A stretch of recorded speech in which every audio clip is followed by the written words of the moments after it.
get your take here. The Vatican Thank you. put out a statement, and they said that there was an exchange of views. We don't know what exactly that means, but they exchanged some views.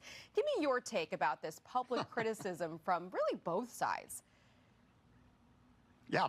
Look, I think it's commendable that the Trump administration is meeting with the Pope and trying to work with the Pope. The Pope is a good man. He's sincere in his faith, but he is sincerely wrong when it comes to Iran.